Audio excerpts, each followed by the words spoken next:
Alright, so here today in front of your very eyes, I will be making an objectively correct One Piece arc tier list. Now, how do you know that it's objectively correct? Because I'm the expert authority on everything One Piece. Now, you might be wondering, who the fuck am I? Well, I am the person who's watched all 950 plus episodes of One Piece within a 3-month time span. Get a load of that, loser. And yes, that does mean that this channel is a safe space for people who have too much time on their hands. Anyways, no, but honestly, I just love One Piece. I love everything One Piece. Ever since I caught up to it, or I mean, ever since I really started watching it, I've loved everything One Piece from beginning to end. And so I decided, why not? I'll make a tier list of what I think the best and quote-unquote worst One Piece arcs are. Now, why am I putting quote-unquote worst? Because I don't actually hate anything in the show. I don't even dislike anything in the show. I don't think there was ever a point where I was watching it and I was like, this is whack. I guess with that being said, I'll just get into it. So, starting with Romance Dawn, I feel like it's fair if I put it in B tier. It's the beginning of the show. It's like a run-of-the-mill kind of arc. It's not like the show really starts on like a super high. I wouldn't say it starts off on a low, but I would be lying if I said it started off on a high. It's just a cool introduction to Luffy and the world of One Piece. It's cool. It's not S tier. It's not D tier. It's a nice middle B tier. As for Orange Town, I think Orange Town kind of falls in that same category. I don't think that's stupid to say. Buggy is cool. I do like Buggy. You're gonna notice as I go through these arcs, I'm gonna mention the characters in the arcs a lot, and that's because a big factor of why I like arcs is usually because of the characters that are introduced in them. And yeah, that's probably gonna be a recurring thing. So I'm just letting y'all know ahead of time. But yeah, Orange Town is cool. I think it does what it has to for the being a starting arc. I think it's not like too over the top. People say that One Piece has a slow start. I wouldn't disagree. I just think it picks up so fast, so quick, that it doesn't really matter, I guess. Unless you consider quick like 5 episodes, which it's definitely going to take you longer than 5 episodes. But anyways, Syrup Village I think is our first and one of the only, realistically, D tier arcs. And again, like I said, I don't hate anything or even dislike anything. But realistically, if I'm going to be objective and not bullshit, Syrup Village is kind of meh. The villain is meh. He's a bad villain. Objectively, he's a bad villain. like Captain Kuro is easily one of the worst villains in this entire show. And I'm not even talking about his power set, because that shit is garbage too. I'm talking about the way that he goes about it. If y'all don't know, he literally goes and pretends to be a butler for how many years? I don't even know how many years, until he can frame the murder of a girl in the village. I think, if I remember correctly, it's stupid. It's stupid. It don't even make sense. He's the worst pirate to ever live. Hands down, period. I'm moving on. Loser! You're a loser! Are you feeling sorry for yourself? Baratier, now that is a very, very good arc. Very underrated from what I've seen.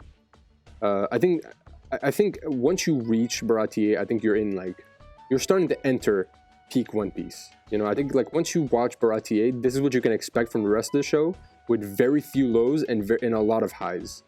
It introduces Sanji. It introduces like the whole Baratier crew. Don Krieg is a cool villain. Gin is a very cool character. I'm not even gonna call him really a villain. It just does a lot of cool things. Obviously, it introduces Mihawk. Mihawk is really cool. It kind of like sets up Zoro's journey too, or it at least makes Zoro's journey a lot more compelling starting from that point. Because at the beginning, you're just like, oh yeah, he wants to be the best swordsman. Okay, that's fine. But you don't know who the best swordsman is. Once you meet Mihawk, then you have a goal to achieve. You have the person you're trying to beat right in front of you, and you see how far Zoro is from Mihawk. And I think that's very interesting. I think that's very important. But yeah, Baratier is a very good arc. As for the next arc that comes right after Baratier, which is Arlong Park, I think is the first arc that you can really say is peak One Piece. The stakes are high, the characters are interesting, the fights are cool, everything about it is just amazing from start to finish. It furthers Nami's backstory. It really ties her into the crew, because at that point, up until that point rather, she wasn't really a true part of the crew. But after Arlong Park, she definitely becomes one. There's just so much about the arc that's just great. And I think Arlong is really the first villain of the series that is an actual threat. Is that wrong to say? Is that like a fucked up thing to say? I don't think Buggy's a threat. I don't think Don Krieg is really a threat. You know what I mean? Kuro was most definitely not a threat. As for Loketown, I would probably put it in B tier. It's not even bad. It's not great. It's just kind of middle of the road. Gives us a lot of information on Roger. Introduces Smoker, Dragon, brings back Alvida. It does a lot of cool things. I just think it's not like a top tier arc, and it's definitely not trash. Middle of the road, B tier. I think that's a good place for it. Reverse Mountain. Now, I did not really care for the Reverse Mountain arc. Not that I don't care about Laboon. I do really, really, really love Laboon. But I just don't really care for the arc itself. The arc itself didn't do much, realistically. It introduced Vivi, I guess, but I just didn't really care that much for it. Whiskey Peak, I feel like I would put in the same place. The villains were whack. I do not care for Mr. Pick Your Nose, Booger Bombs, and Bitch with an Umbrella. But I don't know. I just didn't really care for Whiskey Peak, honestly. It was cool, I guess. It introduced Baroque Works. They're cool, but the arc wasn't, or not as great as the other arcs.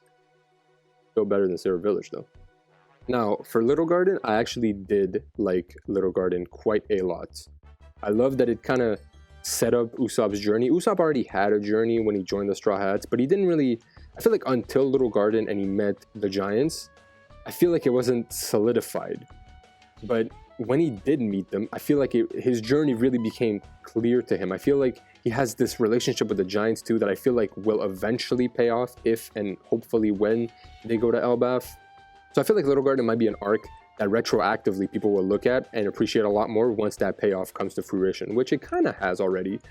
Usopp has had some relationship with Giants, but I feel like it'll really, really pay off in Elbaf. I think Mr. 3 is the first villain from Baroque Works that is actually interesting. So that definitely helps that whole arc. I don't care for Miss... forgot her name. But yeah, I don't really care about her. But Mr. 3 is cool. The whole thing with Sanji answering the phone to Krog, that was a really cool scene. There's a lot of cool things in Little Garden. And that's why I'm putting it in A. For Drum Island, I would also put it in A. Now, I actually really, really do love Chopper. Chopper is... I love all the Straw Hats, obviously, but I really do love Chopper. I don't get annoyed of him or anything.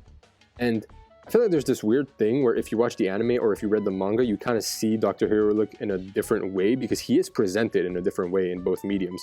But I watched the anime personally, and I really, really do love Dr. Hirolik. I think he's a really cool character. I think he's a really nice character, which I guess wouldn't necessarily be the case if you watched, or I mean, if you read the manga, but I have not. So the way that he is presented to me, I like him. I love his story with Chopper. I think Chopper's backstory is actually one of the most interesting to me. It's one of the most touching, for sure. I do really, really hate Wapol, though. He is a piece of shit. Don't get it twisted. For Alabasta, I think Alabasta, like, I don't think it's controversial for me to put it into S tier. It's peak One Piece. I feel like most people who watch One Piece can agree with me.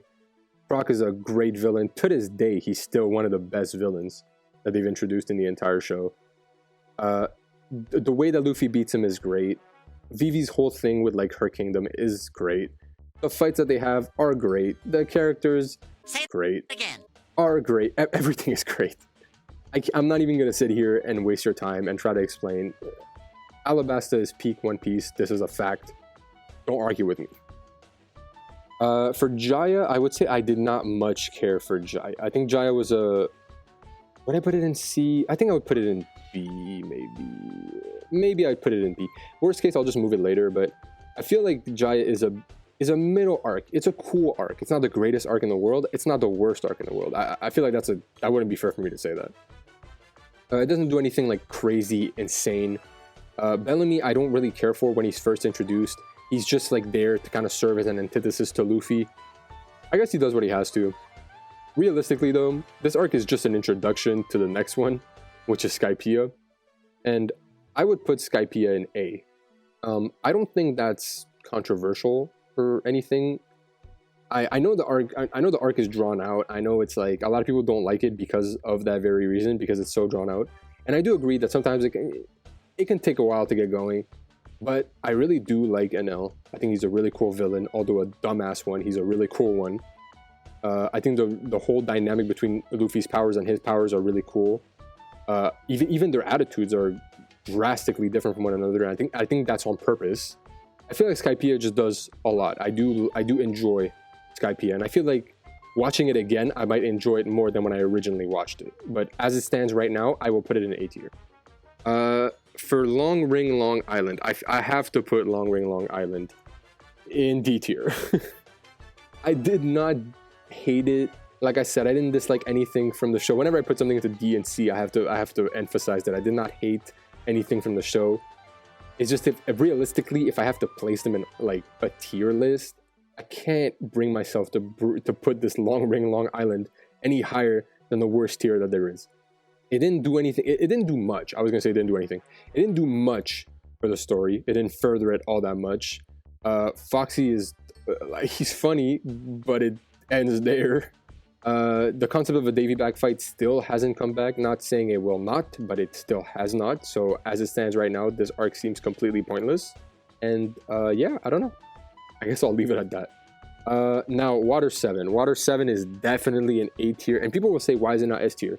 That's because NES Lobby is S tier, but we'll come back to that. Yeah, Water 7 is A tier. Frankie is a great character. All the CP9 members are great. You get a little bit more between like Robin and Aokiji, like their relationship, and I think that's a really cool relationship. I wish they would actually go more into that. Also, I can't mention this arc without mentioning Luffy and Usopp's like battle, I guess you could say. It's so great. To this day, it's one of the best things that's happened in the entire show. And not necessarily because of like what it did for the relationship, although it did help their relationship in the long run. But it's such a compelling part of the Water 7 arc, and the payoff in NES Lobby is so satisfying. And speaking of NES Lobby, that is an S tier arc. And not only is that an S tier arc, if I had to rank them in their individual tiers, I would put it in the first place of every single arc in the entire show. That is my favorite arc in One Piece. I love everything about the NES Lobby arc. The characters that are introduced, it's not too long, it's not too short. It definitely doesn't overstay its welcome. The fights are great. Gear 2nd and Gear 3rd completely changed the dynamic of Luffy's fights in the show. Because up until that point, they hadn't gone stale. I would not say that. That's completely false. But Gear 2nd and 3rd really give a new dimension to how Luffy fights. And I think to this day, we still see that payoff, right? We still have gears in effect. People are still wondering what's the next gear Luffy's going to go to. It was a great introduction to the power system, or to Luffy's power system, I guess. Yeah, no, NES Lobby is just by far, I don't know if I can say by far, because again, I love everything, but it is my favorite arc in all of One Piece. And that is why it is peak One Piece, in my opinion. Thriller Bark. Now, Thriller Bark, I'm going to put it C. I think everybody can agree that Thriller Bark, I'm not going to say everybody. I feel like a lot of people can agree that Thriller Bark is a low compared to NES Lobby and Water 7, sorry. I feel like it just came at a bad time. If you had Thriller Bark at any other point in the story, I feel like it maybe wouldn't be regarded as such a low tier arc. But realistically, it's just not as good as the other arcs that came before it. I do like what happened in Thriller Bark. I do like everything that happened. I think Brook is a very, very cool character. I love his relationship with Laboon, which is kind of funny because Brook and Laboon their arcs are in C tiers. But if I had to place them, it'd be way higher on a tier list. But anyways, I don't really care for Moria. I just don't care for Moria. I'm not even going to try to explain. I don't care for Moria. I don't like him. But if I had to rank only what happened at the end of that arc, this would be an S tier arc easily. Those last few episodes of the Thriller Bark arc are some of the best in the entire show. But that's not what we're doing, and therefore, it is in C tier. Sabaoti Archipelago. I will place Sabaoti in the A tier. Is that fair for me to put it in the A tier? I just love everything introduced in Sabaoti. I love Rayleigh as a character. I love the Worst Generation. It's funny because they were like a last second addition by Oda, and yet they're such an integral part of the entire story as it stands right now. I can't even imagine New World One Piece without any of the Worst Generation members. I feel like it was such a clutch move by Oda to do that, and the payoff is extremely apparent even to this day. Amazon Lily. Amazon Lily, I'm gonna put here. It is cool. Other than Hancock, I don't really much care for the characters that were introduced in the arc. For story-wise, it did go a little bit into hockey and stuff. It kind of started the information on hockey. However, I couldn't bring myself to put it any higher than a middle arc. As for Impaled Down, and at the same time, I might as well rank Marineford. Those two are both peak One Piece, hands down, no competition. Some of the best arcs in the entire show, both because of the characters that they introduce, the stakes that are in play, and because of the payoff at the end of both of them. All right, I'm gonna start with Impaled Down. I'm gonna try not to waste too much time on this because I think both of these arcs, well, maybe not Impaled Down. I don't know what the community's reaction to Impaled Down is, but even outside of One Piece, people know how good Marineford is, so I'm not even gonna waste too much time on that. For Impaled Down, I love almost damn near every character that's introduced in that arc. The reintroduction of Bon Clay is amazing. They didn't reinvent his character. He is the same person who he was, but seeing him again and seeing him more was great. And he's such a lovable character, the way that they kind of reintroduced him. Jinbei is my favorite character in the entire show to this day. I love him to death. Magellan is a great character, also one of my favorite characters. Ivankov, also one of my favorite characters. I think you can see why I like this arc so much. It brings a lot of my favorite characters. It does a lot of things with already established characters by reinventing them in a way. And it's just a really fun arc. I think Impaled Down is the first arc that I watched that I kind of realized at the moment that I was watching it, wow, I really love this arc. Everything up until this point, I was kind of blazing through. And I hate to admit that, but it's true. I was just kind of blazing through, trying to get to like the big parts, you know. I was trying to get to the Marinefords, I was trying to get to the Dressrosas, the Luffy's versus Katakuri and Whole Cake Island. I was trying to get to like the clouded moments of One Piece. And I feel like that's something that I do regret, and that's why I would actually like to watch or to rewatch One Piece one day, but definitely not now because I do not have that kind of time. But eventually I would like to rewatch One Piece and actually, you know, take my time to watch everything and not just rush through it, because a lot of these arcs, like, especially NES Lobby, when I first watched it, I loved it. But I wouldn't have said it was my favorite arc.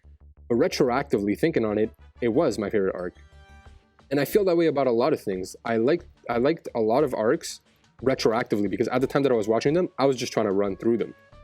And that's, if any of you are thinking about starting One Piece, one, you should. And two, just don't rush through it. Just take your time. The show's not going anywhere. And trust me, when you start watching it, you're going to be happy that it's so long because you're going to have so much of this good-ass content to watch. But anyways, Impaled Down is a great arc. One of my favorites for sure. And like I said, I'm not really going to go too deep into Marineford because I feel like everybody knows one of the best arcs of the show. Whitebeard is a goat. Blackbeard is a piece of shit. The Marines are slash asshole slash great. But yeah, Marineford is just peak One Piece all around. I think for most people, it might be their favorite arcs. So I don't think I need to explain why it's in peak One Piece tier. For the 3D2Y like mini arc where they go into Luffy's backstory and stuff, like Sabo, Ace, and Luffy's like backstory, I think it was good for what I think it was good. It did what it had to. I think Luffy, Ace, and Sabo's backstory is very interesting. I think how they set up the time skip is also very interesting. I just like everything about it. But realistically, for how short it was and how low the stakes were at the time, I don't know if I can put it in a higher tier. Even though I really liked it, I think it's good in B tier. I think the Return to Sabaoti is in the same kind of tier. It's cool, it's good, but it does what it has to without being a super great high stakes arc. It does what it has to. It reintroduces the Straw Hats, shows how strong they are, and yeah, that's all the arc really had to do, and that's what it did. Fishman Island, however, I do not like that much. It was okay for what it was. I do not care for Hoodie Jones. I don't much care for Shirahoshi as a character.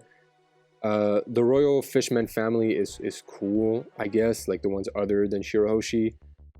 But I don't know. Like the arc was alright without being a like flagship arc in the entire show. And I feel like that's a low that One Piece had coming out of Marineford and Impaled Down. I feel like there was a mini low, not in storytelling, but just in stakes. And I feel like that was needed, honestly, because it was so high stakes for so long that I feel like we needed a low. And Fishman Island, unfortunately, kind of suffered because of that. I think I'm going to put Punk Hazard in B tier. I like what Punk Hazard did. I like all the characters that it introduced. Again, Kinemon reintroduced Law, reintroduced Smoker, introduced Caesar. A lot of cool characters that would come back later on and play a big role, especially Law, somewhat Caesar. And yeah, I just feel like a lot of cool things happened in the arc. But when I was watching it, I don't know. I didn't feel that the stakes were so high. You know what I mean? I feel like the stakes were higher than Fishman Island, but I don't know if the stakes were so high that I could really place it in a higher tier. Not that the stakes always need to be high for an arc to be good, but I just feel like it was a cool little arc introducing a lot of cool concepts that would have a payoff later on. But in itself, the arc is it's like a middle tier arc. For Dressrosa, I would say Dressrosa is peak One Piece. And I know what you guys are going to say. Some people are going to say that Dressrosa is too long. And you know what? You're absolutely right. Oh my god. But that doesn't stop it from being good. Dressrosa admittedly is very long. And it does kind of drag on a little bit, I'll admit. But I still like it. I really like what they did with Law. I really love the introduction of the Straw Hat Grand Fleet. I think all the characters in the Straw Hat Grand Fleet are great. They're so compelling. I love Bartolomeo. A lot of the other characters that he introduced in the Grand Fleet are also cool, and the payoff will come later, obviously, we all know this. But as of right now, it hasn't come. But when it will come, it'll be great. And I think that is a plus on the Dressrosa arc. Doflamingo is one of the best villains in the entire show. I can't really talk about the arc without mentioning him. He's easily one of the best villains in the entire show. You'd be lying to yourself if you said he wasn't. And that's why I'm putting Dressrosa in peak One Piece. Although it is very long, and that would be the only reason that I would maybe knock it down to A. But my personal opinion is that it is an S tier arc. For Zoe, I'm gonna put Zoe in S tier. A tier. It is a very short arc. However, it does introduce the Minks, and I think the Minks are my favorite race in the entire show. They're so interesting. I really do love Ino Arashi. I love Nekomamushi. They're super cool characters. I do not care for Carrot. Do not talk about Carrot in front of me. Get the fuck out my face! No, honestly, I just really like what Zoe did. I like how it reintroduced Capone. And I do love the payoff that Capone got in Whole Cake Island. We're going to get into that a little bit later. But I also really like that it gave us more information on Wano and on the poneglyphs and everything. Zoe was just so packed with information in such a small time frame, and I think that's why I like it so much. Because as opposed to a lot of other arcs in One Piece, there is so much in such a little time frame, and it just feels just great. As for Whole Cake, again, Whole Cake is one of those that maybe does feel like it drags on just a tiny bit. I personally did not feel like that. The only part where I felt like it dragged on is during the Luffy and Katakuri fight, which is long, and I do understand why it's long. But realistically, even if I understand, it still kind of drags on sometimes. But anyways, everything else about Whole Cake Island was great. Sanji's family was a super cool addition to the show. It almost made the arc, I would say. Big Mom, as much as people don't like Big Mom, I actually do like Big Mom, and I do like the Big Mom pirates. I think they are interesting. Again, like I mentioned Capone earlier, I hate when they first introduced Capone. I hated Capone, like just his design. I thought his design was so whack. I don't know, I just didn't like it. I just really didn't like it. But Whole Cake Island actually made me like Capone, and for that reason, for any arc that can make me like Capone, it has to be in peak One Piece tier. That's just how it is. I don't make the rules. For the Reverie, I will put the Reverie in A tier. That's a lie. I'll put it in B tier. I feel like the Reverie is one of those arcs that maybe retroactively, as time goes on, when we learn of the consequences that happened during the Reverie, maybe, or following the Reverie rather, maybe I'll like it more. But as it stands right now, nothing really happened. Something happened after, we still don't know what happened, or I still don't know what happened. But as it stands right now, I couldn't really bring myself to put it any higher than a middle tier arc. I don't think that would be fair. As for Wano, I don't think this is any surprise. Wano is an S tier arc, a very long arc, but an S tier arc nonetheless. As I mentioned, or I don't know if I mentioned this, but I do watch the anime, and I do not read the manga. And therefore, I am not as far into the Wano arc as the manga is, so I don't know what happens past the current anime episode that aired before this episode, or before this video, sorry. But as it stands right now, Wano is such a breath of fresh air for the One Piece, just anime, and even manga, I think. Just the way that it's drawn, the way that it's presented, the things that happen into it, like, you're in a different country, and you actually feel it while watching the show, or while reading the manga. You actually do feel that you're in a different country. Things are different. The outfits, the rules, everything, the landscape, like, things are just different, and you feel it. And I think it's such a breath of fresh air, and for that reason, I think it is peak One Piece. Not just because there's a different decor, but also because of the, you know, the story that happens, everything. I don't need to get into it. The Wano arc is peak One Piece. That's what I think. So this is my list. If you disagree, well, I mean, you're wrong.